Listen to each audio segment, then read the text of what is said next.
Hi friends, masala கடலை செய்ய போகிறோம். எப்படி செய்கிறேன்னு பார்ப்போம். அதுக்கு ஃபஸ்ட்டு சட்டி சூடாகிருக்கு, எண்ணெய் ஊற்றிக்குவோம்.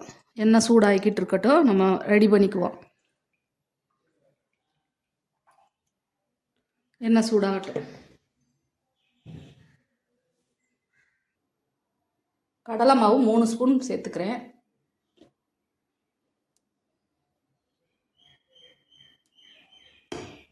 அதே ஸ்பூனில் பச்சரிசி மாவு 1.5 ஸ்பூன் சேர்த்துக்கிறேன்.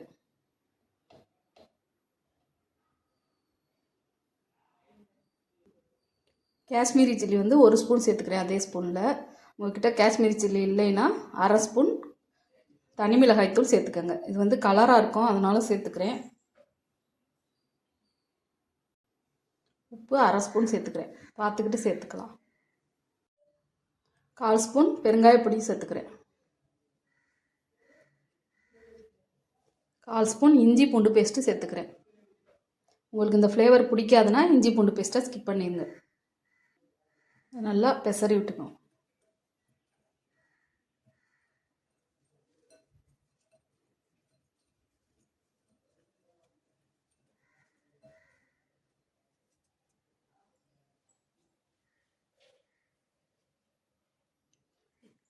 இரநூறு கிராம் அளவு கடலைப்பருப்பு அதில் சேர்த்துக்கிறேன்.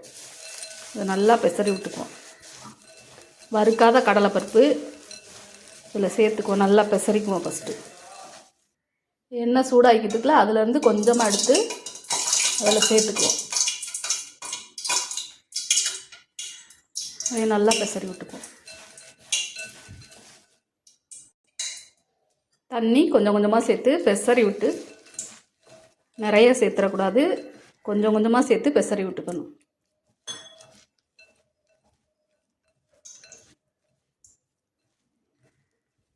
நல்லா எல்லா கடலைகளையும் படுற மாதிரி நல்லா பெசரி விட்டுக்கணும்.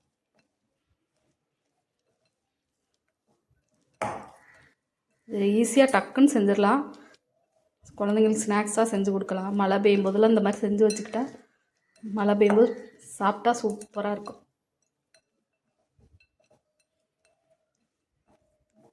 இந்த மாதிரி பெசரி விட்டுட்டு எண்ணெய் நல்லா சூடாக இருக்குது.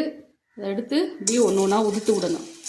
இந்த மழை பெய்யும் போதுன்னு இல்லை, எப்போ வேணாலும் சாப்பிட்லாம். ஸ்நாக்ஸாக நம்ம நினைக்கும் போது டக்குன்னு செஞ்சிடலாம். இந்த மாதிரி உதுத்து விட்டுக்கணும்.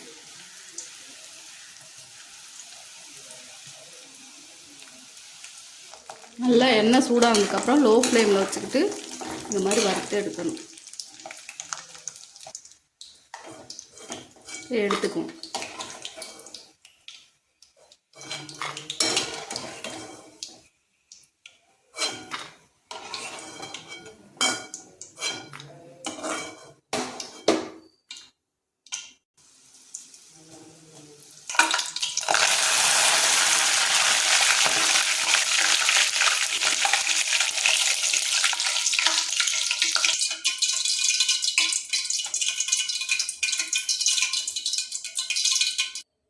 நல்ல கிறிஸ்பியான மசாலா கடலை ரெடி ஆயிடுச்சு. இதே மாதிரி நீங்களும் செஞ்சு வீட்டில் நல்லா சாப்பிடுங்க, குழந்தைங்களுக்கும் கொடுங்க. இந்த வீடியோ பிடிச்சா லைக் பண்ணுங்கள், ஷேர் பண்ணுங்கள், சப்ஸ்கிரைப் பண்ணுங்கள்.